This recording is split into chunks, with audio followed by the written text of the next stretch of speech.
Hi there, you're listening to Unnatural Selection, the show about newsy type stuff and things. My name is George.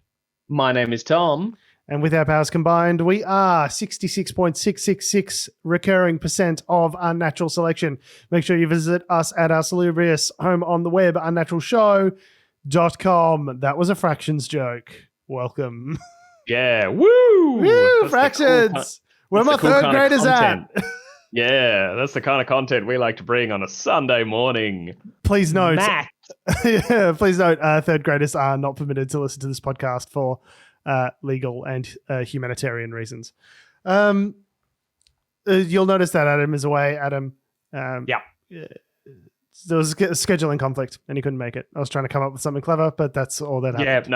It's literally all it is. And I'm also recording earlier than we normally would on the day than later on because of a scheduling conflict for me. Though Adam's at least, he's off somewhere with like family and his fiance and doing stuff. I'm going to see Avatar 2.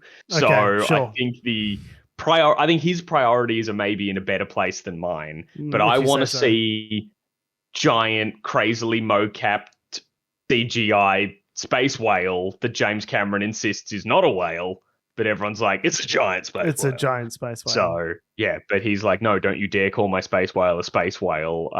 Respect my art. So, I don't know. That could be fun. We'll see. Cool. It's going to be 3 hours of my day. I hope it's fun. Oh my God, that's so long. I just can't imagine any scenario where I would go to a cinema and go see a 3-hour movie on purpose. Like, I just can't. I don't see it. Friends of ours were just like, we were thinking of going. Anyone keen? I'm like, you know what? Yeah, IMAX 3D. I'll check it out. I have a visual effects interest. I'm going in with it. Oh, the story's not going to be good from what I've heard, but I've been following all the new tech and stuff. I'm like, I want to see how it pans out. I just wish you were maybe using all this. I was saying this to my partner Alice yesterday. It was like, I really love James Cameron's dedication to like new technologies and coming up with like, all these cool come up with a new story. Well, if only you could be doing it in a better movie. But I don't know. If only you could come up with some new IP to actually do it in. Baby multi-billion-dollar steps. Anyway. And so ends our scheduling chat. That's it. And here concludes scheduling chat here on the Unnatural Selection Podcast. Yeah. It's allegedly a show about newsy type stuff and things. It's really just about really describing in detail our schedules and the things that we're doing on a Sunday in order to come together.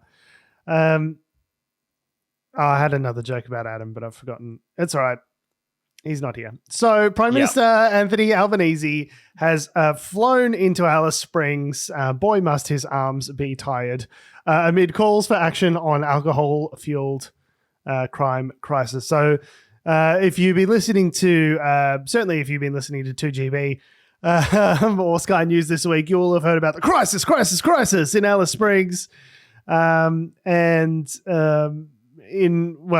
That people have argued is related to the alcohol bans being stripped away as of about 6 months ago. So previously, there's been certain counties in Australia where problem alcohol has been a thing, and the government has stepped in previously.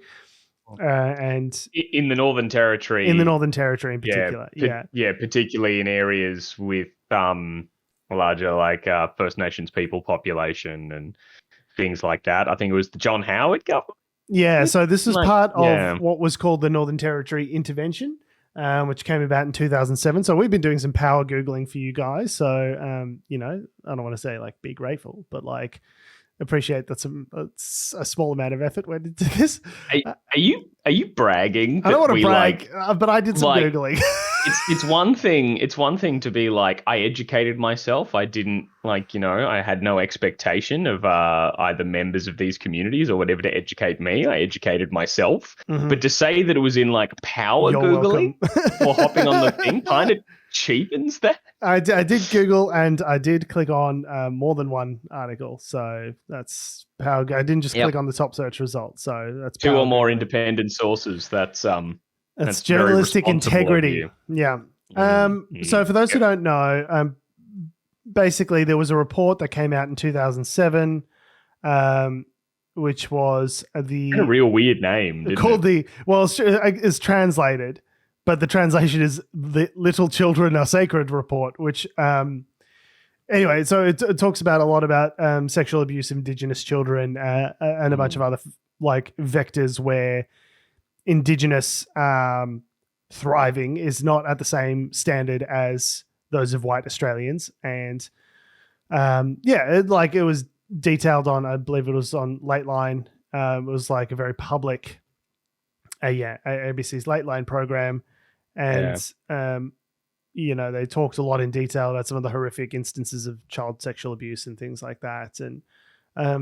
And so it caused a really big stir at the time. And that was all probably for the good, because I haven't seen anything that suggests that the content of that report was not accurate or sensationalized in any way. It was like probably reported on salaciously by the media, but I'm sure the content, everything I've seen about the content of the report is like, it was a thorough report. It was pretty accurate. Yeah. Things are pretty fucked up. Yeah.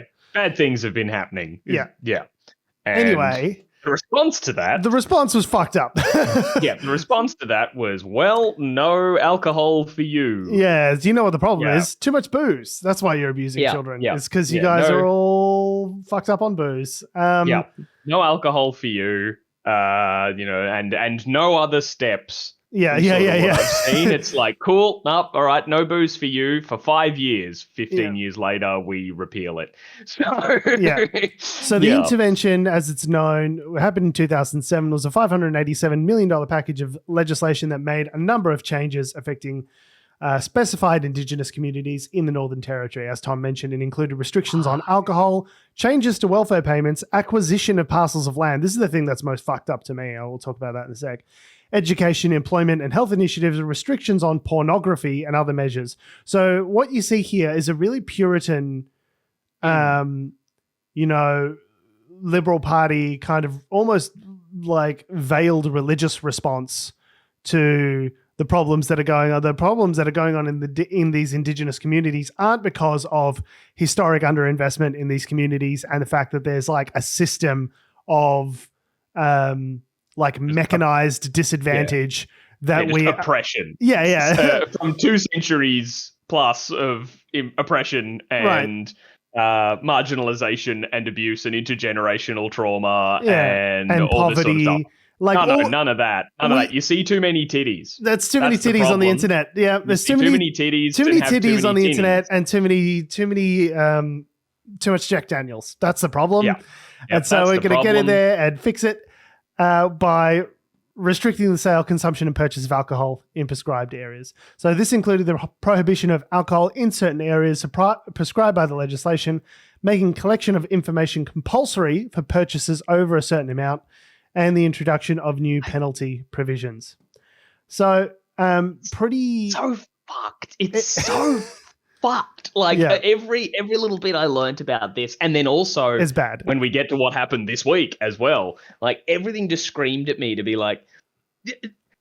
And this is the biggest, like, kind of realization of this, but this is not the response that we ever see in any kind of white community context, right? Yeah, it turns out Caroline Springs is being locked down, no alcohol being sold into Caroline Springs until they get their shit together. Yeah, I mean, I don't have figures on this, but I am sure that the violence, sexual abuse, any of those sorts of things perpetrated by white people is probably greatly fueled by alcohol abuse and things like that. And I've never seen just a big sweeping, we're blocking this down. Brighton, okay, we're locking Brighton down until white collar financial crime stops happening here in Australia. Okay, until millions of dollars, you don't get any more cocaine. Okay, mate.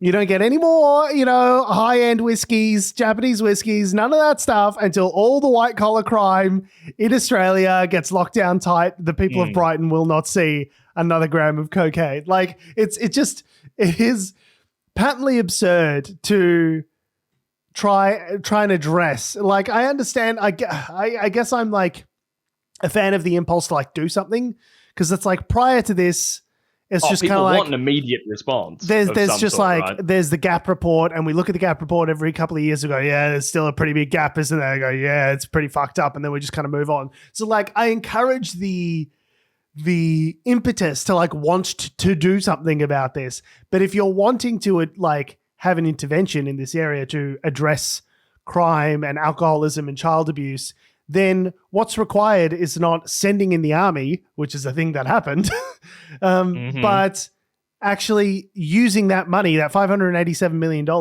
to improve and address some of the systemic disadvantages, like a Marshall Plan. Like after the Second World War, the United States bombed the shit out of Germany, and like lots of Europe was a big fucking mess. And the Americans like, okay, here's the Marshall Plan. We're going to put this together. We're going to invest into communities. We're going to rebuild, and that's how we're going to get Europe up and running again, so they're not a liability like they were after the First World War when Germany was crushed.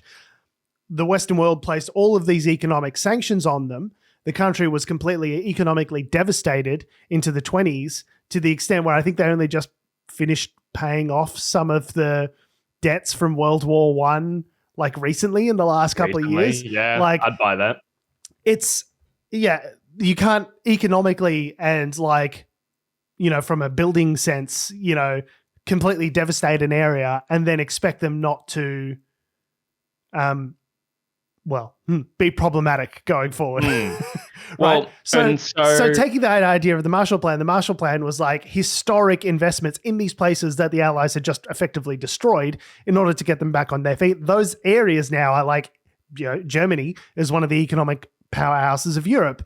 They do a lot of car manufacturing, all this sort of stuff. So it is possible to restore an area that's historically or been disadvantaged and restore them to a place of economic advantage again. But it takes investment. It takes a deliberate effort. It doesn't take quarantining 50% of welfare payments from individuals living in designated communities and from beneficiaries who are judged to have neglected their children. Here's a hot tip. If people have neglected their children, maybe don't take half of their resources away. How are they going to then unneglect their children? Like, it's meant to be like this very moralistic kind of like punishment. Like, no, if you're bad to kids, we're going to take your money away. But it's like, okay, but like, let's think more than one step ahead of like how what's the second order consequence of that is that people are just going to have less money to then look after these children that they're still responsible for. What happens to those children? Fuck them. That's not the government's problem. That's step two. Yeah. Fuck them. Don't worry about it. We have done something, TM, and that's it. And we're done with it. And I think that's what's also a bit bananas is like, so fast forward to this past week, so those bans, like the intervention era stuff was lifted about 6 months ago, and over there's so much more stuff we can talk about. It's so fucked up. Oh, it's so fucked up. But yeah, so over the past few months, like, they've seen, I don't know, like crime rates increase, et cetera, to the point where opposition leader and I am the Eggman, Lord Voldemort himself, big old Peter duffel bag of shit, Peter Dutton, was just hounding, like just going on all the media to be like, Anthony Albanese needs to go to Alice Springs and see this, like, because crime was just all he was, just hammering him on. And that's why Anthony Albanese went there this week. But I think it goes to show, before we even get into what the current response is, that, okay, so this 5-year plan to just greatly reduce the resources and access to various things to Indigenous people that extended out to 15 years, that went to triple the length. The problem was, can you believe they lift it and then it all just happens again because it wasn't the access to the stuff that was the problem? Yeah, well, it's the same thing with anyone with alcoholism, right? When you've got a problem with alcohol consumption in the community, Johan Hari talks a lot about this in his work, but it's basically people use substances as a way of escaping the sort of horrible circumstances of their own life. No one abuses alcohol when everything's great at home, right? So the example he uses when he talks about addiction is that he says, there's there was an experiment where they put rats in a cage, right? And one rat cage is just a cage, and they've got a cocaine, like a little gerbil feeder drip okay, in the cage. Jesus, okay. The rats immediately get addicted to cocaine because their life is boring and shit and terrible, right? But when they set up another cage, which they called Rat Park, with activities and things to do and stimulus and little chew toys and all the sort of shit that rats like, they didn't get addicted to the cocaine drip. So the analogy that Johan Hari makes there is that people who lead, and there's other evidence in the book to support this, obviously, but it's just, I'm shortcutting here for the listeners. But the point is that if you have people with purpose in their lives, where they've got jobs, where they're engaged in their work, they're making good money. Like if you have people with good lives, substance abuse does not happen to the extent that it otherwise would, right? And so if there's a problem in Indigenous communities with substance abuse, which I could argue, in some of these communities there is, judging by some of the articles we've seen in the media, that again talks to systemic disadvantage in these communities, not there's something bad about Aboriginal people and we need to send in the army in order to keep them down. Yeah. Right? So that's what was happening sort of this week. There were calls. Peter Dutton was obviously calling to be like, oh, you should be sending in the army or whatever. And to someone's credit, I don't have the quote in front of me here, but someone was like, I think that's not the look that we want. Sending in the army, rounding up Indigenous people. It was the commissioner. The commissioner, the police commissioner. He's like, bro, crack a fucking book. Have you seen? That's not the look that we want. Yeah, that's not what maybe we want to happen. But anyway, so Anthony Albanese, he relented to Dutton's pressure, but it's probably still, I say that in like you gave Dutton what he wanted, but also no, like clearly like something should be addressed here. So so you should go there and see what's going on here. But he did a different bad response. Like, so John Howard's response 15 years ago of let's ban pornography, alcohol, whatever, all this sort of stuff, capping welfare payments, etc. But Albanese seems to have announced, you know what they need? $14 million to the police. More police. We need to fund the cops more. More police. That sounds like a good idea. You know what First Nations people need? More cops. More police. Sounds great, doesn't it? More Commissioner police. Chalker said the police data collected since the sunsetting of the intervention era alcohol ban 6 months ago did show a significant increase in alcohol-related harm. I'm not saying the two are unrelated, but he also said, this is the police chief, right? He said functionally broken services in remote communities over decades were pushing residents into service centers such as Alice Springs. He said a broader conversation was needed about the factors behind the population shift and levels of crime and alcohol addiction. The jails are full, he said, quote, you cannot arrest your way out of these social problems. There is an inherent social cause that is driving this propensity for violence and offending, said the chief cop in the area. And the response is, here's money for more cops. Here's more police. That's a surprisingly woke take from the fucking commissioner of police. You know what I mean? Like, it's pretty switched on to it. Money. Yes. Yeah, the guy'd be getting the money to be like, no, I don't want it. So, good for them. Have you tried more police? It's like, no. Could we maybe have some social programs that, maybe like, some sort of investment in the area? And he's like, have you tried more police? No. Even better, George, why don't we ask what the Indigenous people want? No. That's all right. That's all right. We white people know better. There's so much of that because it's like, no. Like, to actually maybe talk to the Indigenous groups. And I've seen some, like, from just random quotes here or there, like some saying, like, well, no, obviously, like, maybe placing the kind of caps that they're talking about at the moment on like purchasing of alcohol like helps, and they're like, oh, okay, well, we welcome that, but really you need this and da-da-da-da-da. But I think someone the new restrictions that they've set up, I mean, are pretty like one fucking purchase marginal per day. Yeah, like alcohol-free days on Monday and Tuesday. And then take away alcohol-free days on so Monday, you can still go Tuesdays, somewhere and drink. Yeah, you're right. Yeah. So, Totally. Take away alcohol, and then takeaways will be limited to between 3 p.m. and 7 p.m., along with a limit of one transaction per person. with a progress report due in February. One transaction per person each day is like, that could be a bottle of vodka, like, okay, all right, guys, you're limited to one bottle of vodka a day. You know what I mean? Like, it's just such a nonsense. It's going to such a do nothing. If you really think alcohol is the chief sort of motivating factor and not a symptom of greater, sort of historical disadvantage, that's fine. Let's accept the premise that increased alcohol is bad right now in the short term, which it may be. These limits are going to do absolutely fuck all in order to actually like restrict the flow of alcohol into the community. Like this is a nothing restriction.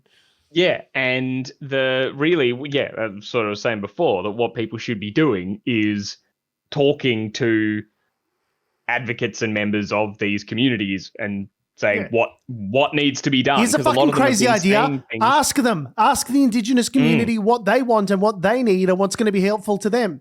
Okay, libertarians are always talking about the idea of like, there's this libertarian angle on the universal basic income, right? So universal basic income, everyone gets money from the government, and then there's no more disadvantage, right? Yay for the $1 trillion coin. But thank you. There is something I learned recently is there is a more libertarian angle. So it sounds like a very leftist policy, right? The universal basic income. But there are some supporters who support it from a libertarian perspective in that they're like, great, let's abolish all the social services. All you get is a check from the government. We don't have all these tens of thousands of jobs in the welfare state. We reduce the size of government and you just get a check. You, the person, and you are the one, the sovereign citizen, who is best positioned to be able to decide what to do with that money, right? It's not the government telling you what to do. It's you, the individual. And these are the same kind of libertarians that will also then turn around and say, okay, but like, the Indigenous community can't be trusted. The government needs to get in there and administer all of this for them. Like, we couldn't just like directly invest in these communities. We couldn't. No. Like, we need to obviously send the cops and send the what? Some libertarians can't, apply their own thinking to other situations outside of the very specific thing that they want to be able to do. It's like, I want to build my own rocket. But yeah, I don't know. Just I feel the some of the reporting has been good in that it's actually been speaking to people from advocacy groups for Indigenous peoples and domestic violence services and things like that. But talk to the people on the ground. They're the ones in the best. This is my point. They're the ones in the best place to figure out how to be able to solve these problems, right? Yes, and the point I was trying to get to is they're all saying things like, hey, just talking about this as being just a thing about alcohol is not the point. Yes. As mentioned before, I think there's a quote from Shirlene Campbell, who is from the Tangentiri, I'm sorry if I'm mispronouncing that, Tangentiri Women's Family Safety Group, was saying like, that a lot of people, not just our Aboriginal people, use alcohol as a numbing medication because everyone carries an impact of intergenerational trauma. So you have to understand why people are using alcohol. And I think people recoil from that phrase, intergenerational trauma. And I understand why. But let me encourage you to think of it like this. If you've been poor and disadvantaged all your life and you've seen everyone else around you getting ahead and doing well, and that's been the case since your father and his father and his father's father, all you can see going back is just different generations of feeling stepped on, feeling as though your perspective doesn't matter and doesn't count. You might want to drink at the end of that. You know what I mean? Like I think people like they hear intergenerational trauma and they're like, this is just some lefty frou-frou word. Like this is all fucking woke bullshit. But it's like, what that signifies is like hundreds of years of disadvantage and underinvestment in particular communities.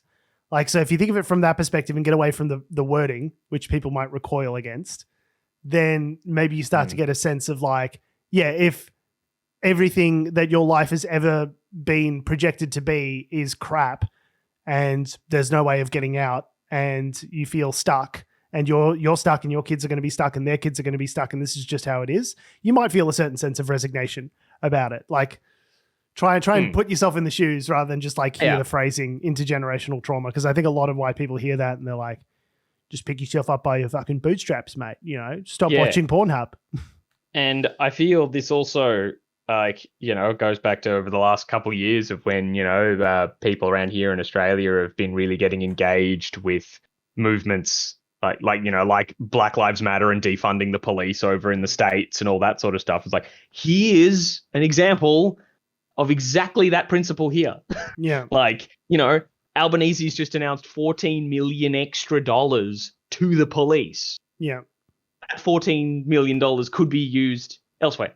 Yeah. And that's what defunding the police is. It's not going back to complete lawlessness. I think we just need to forget the phrasing of defund the police, because like, again, it's that wording that people have just like such a visceral reaction to. Just forget that wording. Just talking about investing in communities, investing in, you know, not, you know, policing, but we're going to invest in, you know, education. We're going to invest in, you know, hospital, health services, you know, food for kids. Like, there are certain elements of that which are right-headed. Where it gets wrong is where it gets all moralistic and puritanical and being like, oh, you know, if there's any issues, you know, we're going to cut your welfare. We're going to take over Indigenous communities and administer them ourselves because you guys aren't, you know, the implication being like you guys aren't, you know, up to it, obviously. Yeah. That's what I meant earlier when it's like, you never see this when it's like alcohol fueled crime around white people. It's like, yeah, like, oh no, the implicit is like, oh no, you can be trusted with all this shit. You guys can't because you're other, you're less than. There's an inherent, sort of paternalistic kind of racist element to it where it's like, all right, daddy's got to step in and fix things up because you guys can't handle it yourselves. And I think there is a way to invest in communities without doing the second part, the moralistic kind of finger wagging.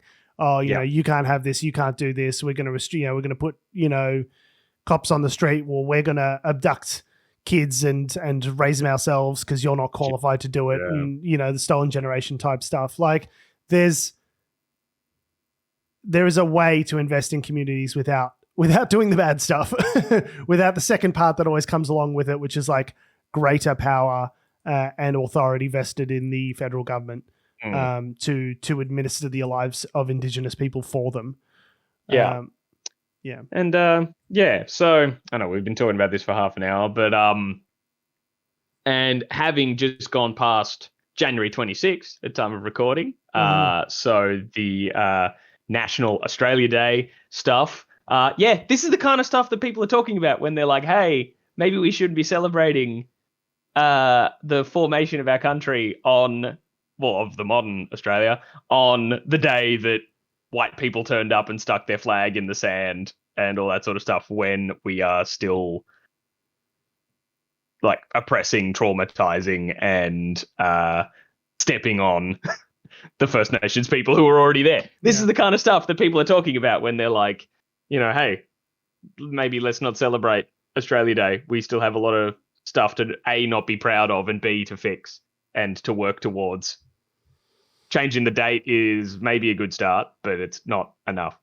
Anyway. Yeah, the date is so, but like we've talked about it for years on this show, like changing the date is besides the point at this point. I would fuck the change the date conversation, and let's have a conversation about investing rather than that $14.2 million in new funding for the police. Maybe we could put it into, needs-based domestic violence funding, or just anything else other than just like adding cops to the problem. Because when has that ever solved I can't think of any situation in history where they're just like, oh mate, just fucking sprinkle some cops on it, she'll be right, and that's ever helped. Yeah, no, it's never been the thing that helped. Do some sort of Marshall Plan, historic, large investments into these communities to address disadvantage, and don't frame it in some like puritanical, Anglican sort of Protestant work ethic, don't have that lens on it. Just like harm minimization, invest in the community. What can we help? What can we change? What can we make for the better? Guided by people on the ground. Anyway, yes, I was going to say, and ask those questions. Ask. the Indigenous communities rather than just whatever like other bodies of like, some like, ask some welfare group in Sydney. What would help? It's like, no, maybe ask people in Alice Springs. Why do we link income support payments to school attendance? Was that a thing? Yeah, that was part of as part of the intervention. Yeah, it's all these sorts of like all these people talking about like small government, and then like this is the most horrific fucking police state type intervention measures that they introduced as part of this as part of the intervention in 2007. Like some of it was good, compulsory health checks, right? That's good. People should have health checks. Like, I don't know. Yeah. Commonwealth funding for the provision of community services. That's good. There are some good things in there, but there's a lot of like fucking moralistic finger wagging and, trying to use the purse strings to control how other people live their lives. Yep. Which is, it's fucked. Yeah. It's horrific and it's wrong. Do better, guys. Yes. All right. Well, we've got a couple more stories here that are Australian based. Or did you want to quickly just touch on how Facebook are cowards? Yeah, let's do it. Let's go there. So Meta, the company that is formerly Facebook, now Meta, and there's no relationship with Cambridge Analytica. That was Facebook, not Meta. Facebook and Instagram are set to reinstate Donald Trump's following Elon Facebook Musk's lead. Account, just going, you know what? From Facebook, for Facebook and Instagram's perspective, 2 years in the sin bin was enough. That's it. Trump, like, you know what? 2 years without you being allowed to post on Facebook. Yeah, that seems like just punishment for inciting an insurrection against the government. All right, Mr. Totally. Hitler, I understand you did you had your beer hall push, you nearly took over the government. But it's been 2 years. Like you'll be right. We can trust you again. It's been 2 years and you've seen zero consequences. We think you've learnt your lesson. That sounds great. So they're going to be letting him reinstate it. I mean, Trump being Trump has obviously done a bit of his posturing as to whether or not he'd even come back or whatever. And but they've been his lawyers, his advocates have been lobbying Facebook and Instagram for this privilege. And all that stuff. Obviously he's going to do it. Also, if he's planning to be running for president again, it's two platforms to campaign. So, anyway. He needs the platform. And he basically wrote a message on Truth Social the other day being like, thanks for everything, guys. See ya. You've been great. You've been great. See ya. You've been dealing with my 3 a.m. toilet rants for the last couple of years, but now I'm back to the big leagues. Bye. Yeah. But so the part about this though that tickled me, but in the in a bad way, as in like not the most fun. A bad tickle. Mm-hmm. Because obviously Trump was taken off a whole bunch of these platforms because they were like, okay, like all the stuff that you did across 4 years of your presidency and all the stuff in the campaign and all the hate speech and whatever. Like, remember when he wanted to nuke a hurricane?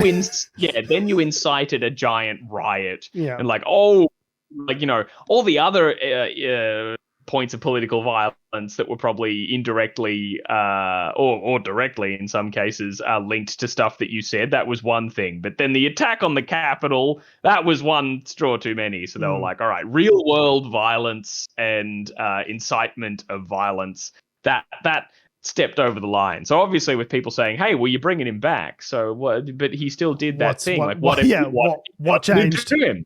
What if he does it again? And there was a little quote here in this New York Times piece where Meta's president of global affairs, fuck, you couldn't pay me enough to do that job, Nick Clegg said, like, this does, I'll paraphrase a little bit here, but this does not mean that there are no limits to what people can say on our platform. And here was the good part.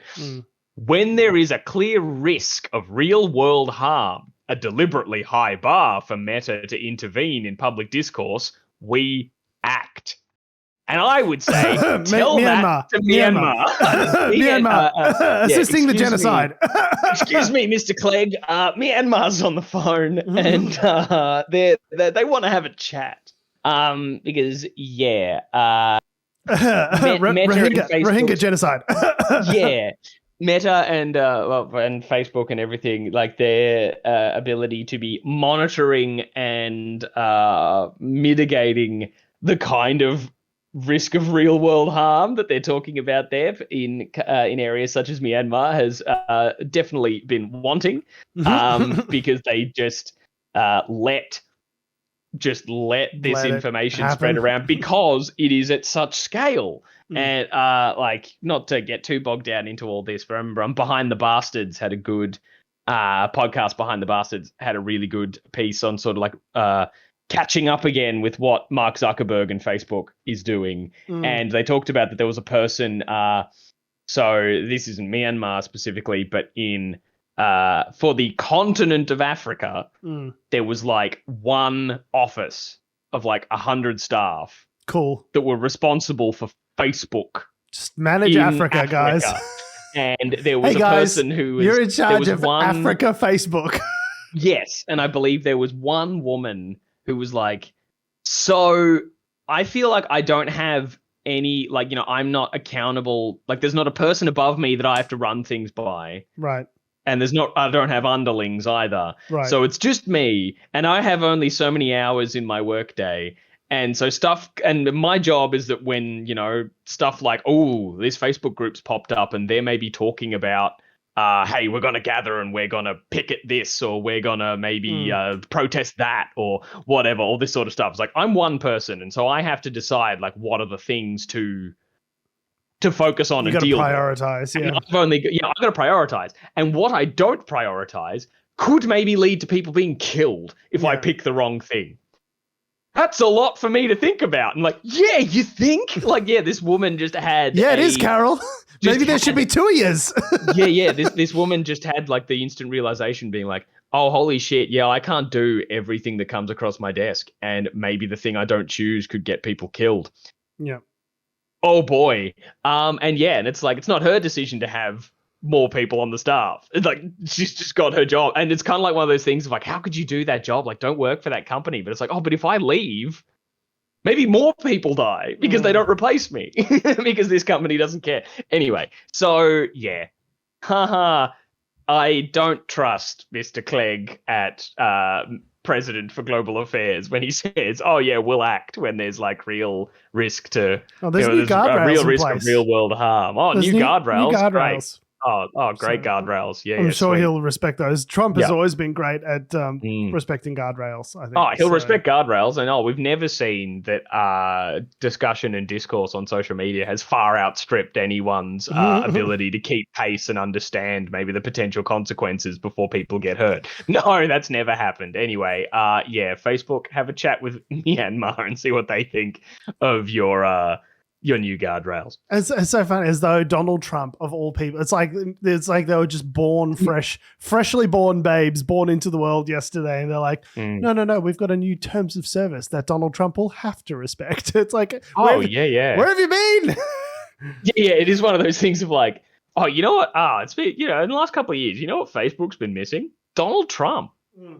We need him back. Need him back. It hasn't been enough. There hasn't been a good, like, fucking amassing of a militia in a while on one of our, Remember Kafefe? We're never going to get that kind of traction again. We need him back. Never again. And that was a Twitter post. But people screenshot it and share it on Facebook. It's good the social media trifecta. A rising tide raises all boats. Sure does. Raises all boats to commit a genocide. Anywho. So that'll be bad. Speaking of bad, Did you want the analysis? Here's the analysis on that. It's bad. Yep, it's bad. It's bad. It's gonna be bad. Yeah.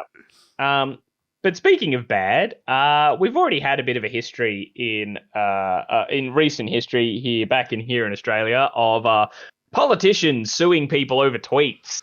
You might remember that there was a back and forth between now opposition leader Peter Dutton and activist Shane Buzzy over some tweets where Peter Dutton didn't like how he was characterized by Mr. Bazi's tweets. A tweet that was seen by very few people before he decided to sue for defamation.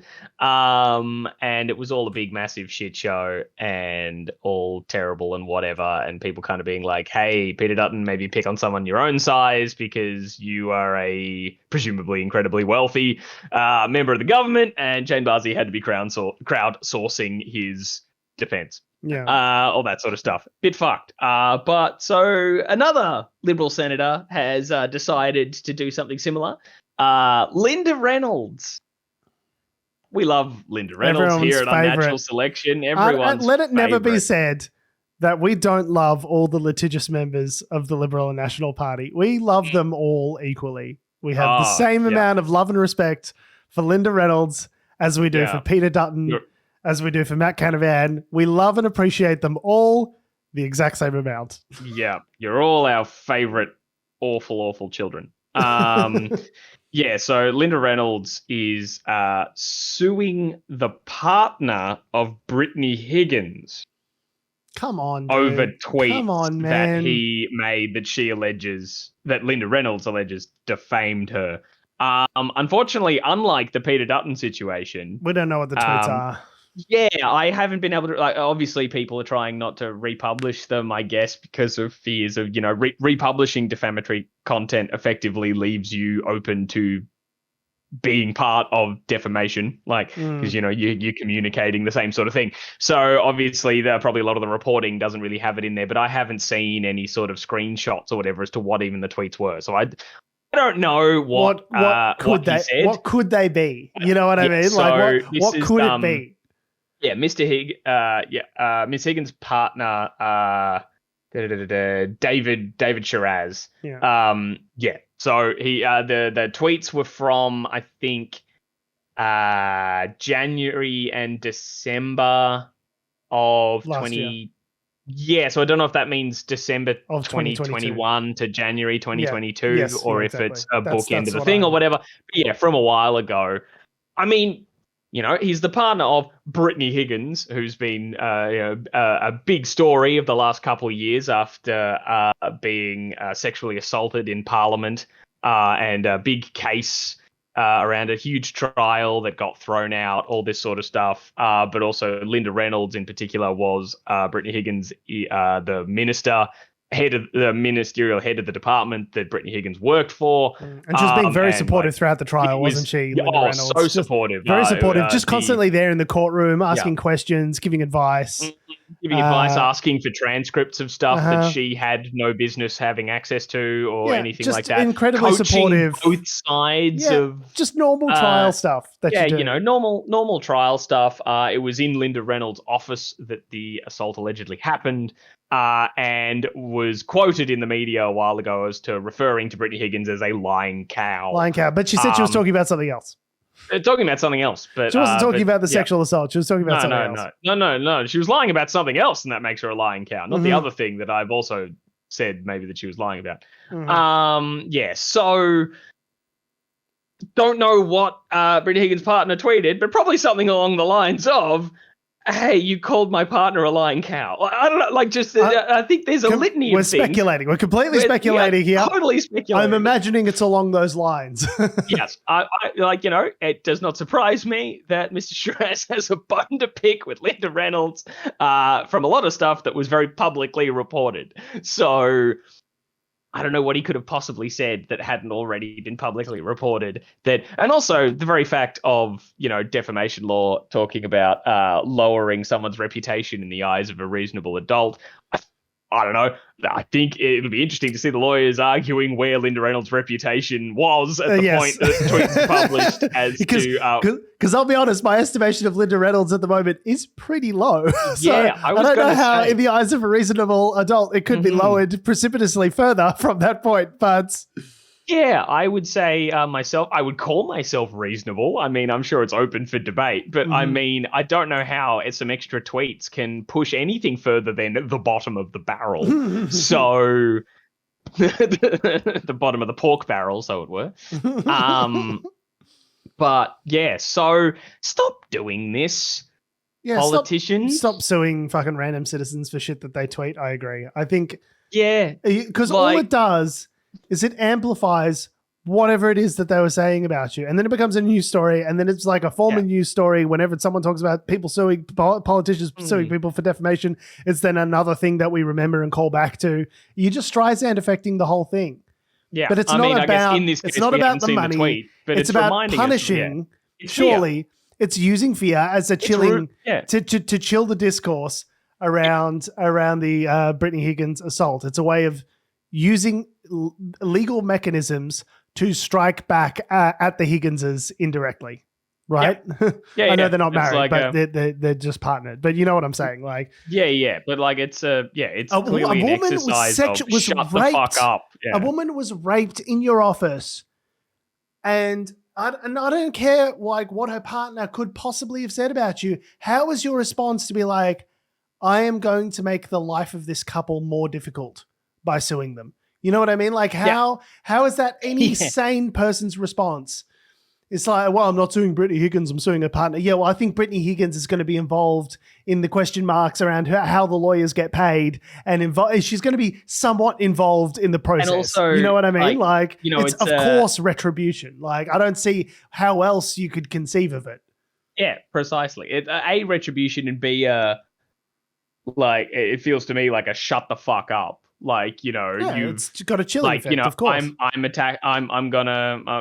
taking litigious action here. If you say more things, maybe I'll do it again. Like, it's the kind of thing of like, let's put all this to bed. Like, it's terrifying, and it's just sad. Like, it's just also really sad on that sense. Like, it's like such a huge punching down. I mean, I don't know the Brittany Higgins and David Sharaz's like finances and all that sort of stuff, but I mean, I can't imagine they're millionaires. It's such a David and Goliath-y kind of thing, right? Of like, I really hope I'd imagine her resources are much larger than. What's that guy from? What's that billionaire from Atlassian? I forget his name, but Atlassian. If I was that guy, man, I'd be throwing money at this so hard. I'd be like, hey, I'm just going to pay all your legal costs. Like, don't worry about it. Like, that's the sort of shit I would do if I was a billionaire. Just find the right side of an issue and just be like, okay, Linda Reynolds, let's see how we go in court, buddy. Let's see how we go. Let's go. Let's fucking go. Hey, you could just do it totally anonymously. I mean, if it's good enough for Christian Porter, it's good enough for anyone else, right? So what's this? $1 million just dropped into my account. That's weird. I wonder if someone wants anything for that. That's so weird. Yeah, from Mr. X. Cool. Mr. F. So it's just fucked. And like, Linda, haven't you done enough? Yeah, just you've done enough. Just fuck off back into the background, Linda. Yeah, you've done enough. Go away. But also, as like several times reiterated over the course of this discussion, I don't know what David allegedly tweeted. None of us know. Nobody knows. No. The damage is contained to his 60 Twitter followers. Like, who cares? None of us had a very high estimation of you to begin with, Linda, given that we're judging. Okay. All you can do is judge a woman by... Don't judge her by the things she says or does, or the actions she's taken, or the people she sues. You can't judge her by any of that. You've got to judge her by Shane Barzi's tweet, by David Sharaz's tweets. That's the only way to judge a sitting minister. Yeah, no, that's the only way. Sitting politician, I should say. No longer a minister, but Liberal senator. I think Linda Reynolds is. Yes. So, fuck's sake, quit it. You sicken me. And now it's not defamation for me to say I don't like Linda Reynolds. It's not. I don't like her. To say you don't like someone. I think she's a bad person. I think what she's doing is bad. Yep, it is bad. No, that's defamation, right? We're clear. I'm pretty sure. I'm not a lawyer. I have a media law book on the shelf that I read 10 years ago. But I do play one on TV. I sure do. No, I don't. Speaking of bad. And still staying in Australia, still staying in WA, actually, given Linda Reynolds is the WA member of the Liberal Party. So WA, Adam's not here, obviously, as you've gotten this far into the show, and Adam's not on the. Adam hasn't said anything, like unless George just cut his feed and his mic, and he's been speaking this entire time, being like, "You guys are cunts" and talking over me, gesticulating wildly. Look at him go. Yeah, sorry, buddy. We're not going to unmute you now. It's been too long. We'd ruined the bit. Back and forth. But he sent through this article. That is morning. A very rude gesture to make, young man. Okay, well, I'm only going to switch your microphone back on when you learn to behave yourself. And in the meantime, I'm cutting your welfare payments. So. Oh, Jesus Christ. Anyway, Adam sent through this story just this morning, like about an hour before we started recording, just to be like, hey, this is maybe something to talk about. So in WA, there's a lot of mines in WA, right? Like and they call it a mine. They call it a mine. There's a lot of mines in WA. And so I'll just read the start of this Guardian article just for the first sentence. Western Australian authorities are scrambling to find a missing radioactive capsule that is a fraction of the size of a 10-cent coin, conceding it was not found missing until more than 2 weeks after it left a Rio Tinto mine site. So they are looking for a radioactive button in a giant haystack. Yeah. It's tiny. It looks like one of those little like watch batteries. Those batteries where they say, "Hey, do not let your children near these because they can eat them. They'll swallow these." Yeah, it is 8 millimeters by 6 millimeters. Yeah, so it's like the size. I don't know what that is in imperial-ness. It's like 17 wiggle wazzles by 4 pints. I don't know. Yeah, it's 15 it's stone. Small, okay, it's really small. The size of your little pinky, little tip of your pinky finger. Yeah, it's pretty small. Really tiny. It's commonly used in radiation gauges, and it was supposed to be contained in something as you do with radioactive material, but it had been quote unquote damaged on a truck that was traveling between like 2 depots in WA. So you see the problem. Is after he tied it down, the truckie didn't slap it on the side and go, that'll hold. She'll be right. Yeah, she'll be right. Tap, tap. You got to slap it. You got to slap it, say she'll be right. Otherwise, it's not going to be right. Or it's not just superstition. Otherwise, this happens. This is what happens when you don't slap it. Yeah. Okay. Or he should have had his hand out the roof holding the mattress. Holding it down with his hand with his one arm. Yeah. Yeah, so anyway, and then following this, here's the sentence in this story that just gives me chills. So, yeah, truck, something was damaged, it's missing. Authorities are now searching along a 1,400-kilometre stretch of the Great Northern Highway for the capsule, which they warn can cause skin burns, radiation sickness, and cancer.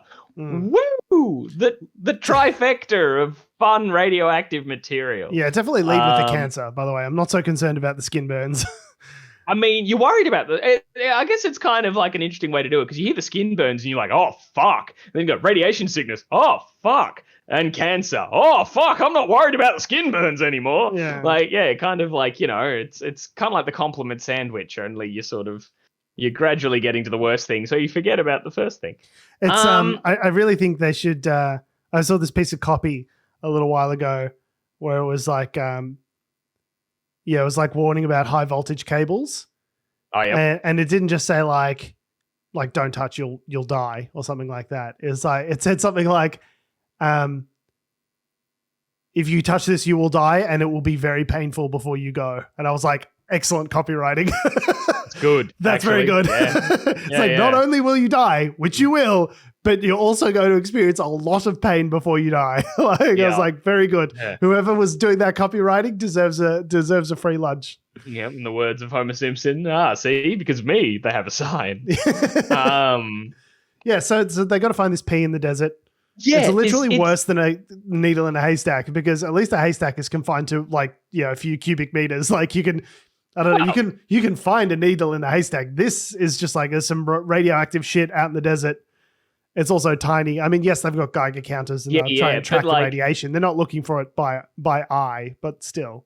Yeah, but it's also like, I don't know, if you happen to pop a tire on that highway and pull over to fix your tire and it just happens to be maybe the spot near it. I don't know what the range of it's like 5 meters or so. So if you come within 5 meters of it, turbo cancer. Bad stuff. Is that what well, I'm sure it's there's a sort of a, an amount where it sort of falls off precipitously. Like I'm sure if you're 50 meters away, you're not going to experience anything. And I guess it's sort of, yeah, I mean, we all increases as you get close to it, right? We watch Chernobyl. We get it. I don't think, so I'm hoping it's not a case of just staring into the reactor and turning pink. The thing that's crazy about it just a full face staring into the reactor. The thing that's crazy about this is that the capsule left Rio Tinto's mine site on the 10th of January, but it was not found missing for 15 days. So there's 2 weeks where it's just been out and about somewhere in the Australian wilderness. Hopefully it's still where it fell off the truck. Right, you hope so. But like the fact that I didn't notice it was missing for like more than 2 weeks is incredibly fucking concerning. Yeah, what was that conversation like? Just, hey, Steve. Yeah, hey, buddy. Have you got the radioactive button? Did you slap on it? It was your job to slap on the roof and say she'll be right. So did you do that? Or pretty sure I did. I mean, I always do. When did you last see it? 2 weeks ago. I don't understand how something like this could just fall off a truck either. So it's supposed to be contained in a secure device which had been damaged on a truck. Yes, so the containment capsule was. What does that mean? I don't know. I guess, yeah. How's it damaged? Surely this is like one of the things that you check. It's like, hey, do we get the radiation thing undamaged? Yep. Cool. Now we can do the rest of our job, which is to move the thing.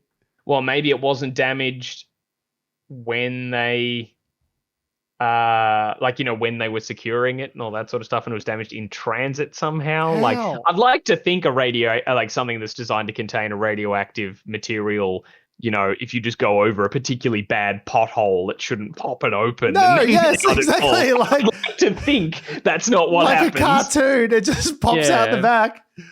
Yeah, like it literally fell off the back of a truck, apparently. And police have determined that it was not taken in a criminal. Oh, how did they phrase it? They were like, they have determined that it.